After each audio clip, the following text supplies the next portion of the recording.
Мен Жапаров Садыр Нуркожоевич. Жаңы шайланган президент Садыр Жапаров ант берди. Инаугурацияда өлкө башчыга Кыргыз Республикасынын президенти болуп шайланганы тууралуу ырастама, штандарт жана төш белги тапшырылды.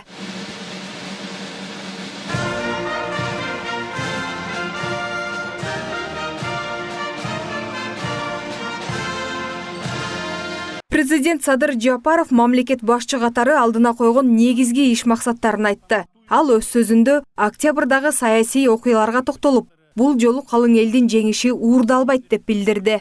Эл журтумдун ошондогу талабын жүзөгө ашырууну көздөө менин президенттик мөөнөтүмдүн негизги мүдөө максаты болмокчу. Демек, күн түндөбөй күчүрөп, бел чечпей иштеп, камбарата, сары жаз кестери, жогорку нарын каскаты сындуу ири долбоорлорду тез арада ишке ашыруу, жумушчу орундарын түзүү аркылуу иш менен камсыздоону, миңдеген мигрант мекендештеримди кайтарып келүү президент катары милдетим деп эсептеймин. Чачылганды. Садыр Жапаров чет жакта иштеп жүргөн мекендештерди кайтаруу негизги милдети болорун айтты. Кыргызстан президенттик башкаруу аркылуу мыйзамдын диктатурасы өкүм сүргөн, адилеттүүлүк үстөмдүгү салтанат курган өлкөгө айланат деп эсептейт. Ошондой эле ал коомдун бардык катмарын биригүүгө, түндүк түштүк деп бөлүнбөөгө чакырды. Урматтуу мекендештер, биздин бүгүнкү абалыбызды канааттандырарлык деп сыпаттагандан алысмын. 30 жыл бою топтолгон 5 миллиард долларлык ички сырткы карызыбызды толук төлөө милдети да менин багыма президенттигим башталган мезгилге туш келди. Жаңы Кыргызстан өткөн тарыхына сыймыктанган, бүгүнкү жашоо турмушуна канааттанган, ал эми түп келечегине оптимизм менен караган эркин жарандардын өлкөсү болууга тийиш. Казакстандын туңгуч президенти Нурсултан Назарбаев Садыр Жапаровду мамлекет башчылык кызматка киришүүсү менен куттуктады. Назарбаевдин куттуктоо катын анын атайын өкүлү Жансейит Туймебаев окуп берди. Құрметті Садыр Нуркожоевич, Кыргыз Республикасынын президенти лауазымына кирисүүңүзбен сизди шын жүрөктөн куттуктаймын.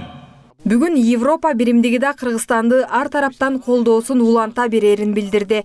Евро кеңештин төрагасы Шарль Мишелдин куттуктоосунда адам укугу, басма сөз эркиндиги жана экономикалык кызматташтыктар улана берери жазылган. Урматтуу президент Мирза, Европа бирмидигинин атынан сизди Кыргыз Республикасынын президенти болуп шайланышыңыз менен куттуктоо мен үчүн чоң ыраазычылык. Көзгө жаш алып көөдөн толгон үмүттөр. Инаугурациянын жүрүшүн бир топ жаран Ала Тоо аянтынан да көз салып турушту. Кыргыз гимни жаңырганда элдин сыймыктануу менен колду жүрөккө коюп, башты бийик көтөрүп, келечектен көптү үмүттөнгөндүгү көрүнүп турду. Бүгүн 28 январь саат 11 Кыргызстандын 6-чы президенти Садыр Жапаровдун инаугурациясы өтүп жатат. Ал эми Ала Тоо аянтында суукка карабай көптөгөн эл чогулуп минтип президенттин ант берүүсүн көрүп жаткан кездери. Кыргыз Республикасынын президенти кызматына киришип жатканымды. Албетте команданы топтош керек. Командасыз жаңгыз эме кыла алмады. Команда. Анын эки китеп чыкканын угуп калганмын. Анын интернеттен окугандарын уктум, тынбастан. Эми өзүмдө деле бир эки китебим бар. Анда Садырга керектүү нерселер бар да. Ошону экөөнү алмаштырып алайын деген ниетим бар. Эң биринчи ошо коррупциядан баштаса жакшы болмок. Бардык жерде коррупция болот. Бүт эле жерде коррупция да. Чогулган мурдакы чиновниктердин баарын тазалап башташ керек деп ойлойм мен. Айылдагы элдердин арасынан келип атам. Айылдагы элдин да ишеничи зор.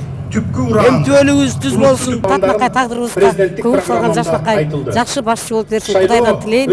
Рухий эргүүсү менен ери шаркка жүрүшү абзел. Эле карап отуруп, биз деле жардам беребиз. Элибиз таланттуу жардамыбызды түгөнбай беребиз. 10 январда өлкөдө мөөнөтүнөн мурда президенттик шайлоо өтүп, элдин 79% Садыр Жапаровго добуш берген. Эми жаңы президенттин иш бөлмөсү өкмөт үйүндө даярдалды. Эгемен Кыргызстандын тарыхында ушуну менен 9-чу жолу президенттик инаугурация өттү. Аяна Байтемирова, Бектур Калыков, Ош Бирим жаңылыктары.